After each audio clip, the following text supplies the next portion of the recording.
Okay, now to an issue which has very much vexed Sydney, you'd have to say, for decades. In the past 24 hours, the Labor Party's done what many leaders of political parties have been terrified to do, that is offer their support for a second Sydney airport at Badgerys-Creek.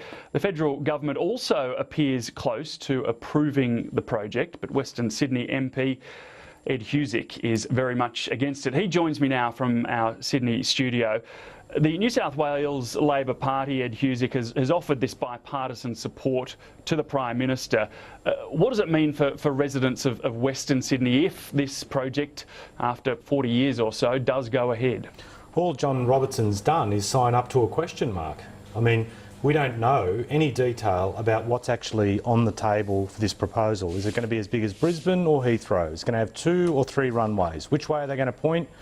But importantly, David, we have no sense of where John Robertson is going to get the money that's required to finance the state component required to make Badgerys an actual reality. And my issue with what's happened is that the days of hit-and-run media announcements without the detail, they're well and truly behind us. And this type of proposal needs homework, it needs consultation, it needs judgment, it doesn't need a hit-and-run headline. But isn't that what John Robertson is offering, to sit down with the government at either a state or federal level and nut out some of those issues cooperatively?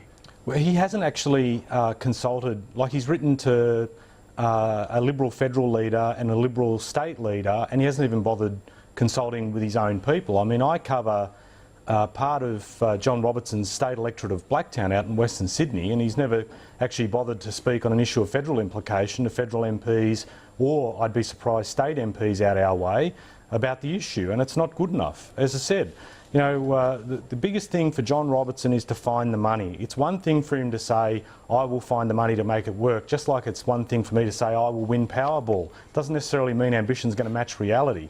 And for him, as a former state transport minister, you know, John had enough trouble trying to get funds to actually build lifts at his local railway station, and he still hasn't outlined how he's going to get the associated infrastructure around Badgerys-Creek Airport if it was to actually happen.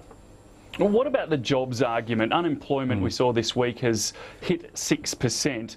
This will generate thousands of jobs if it goes to head, and you'd imagine free up some infrastructure as well.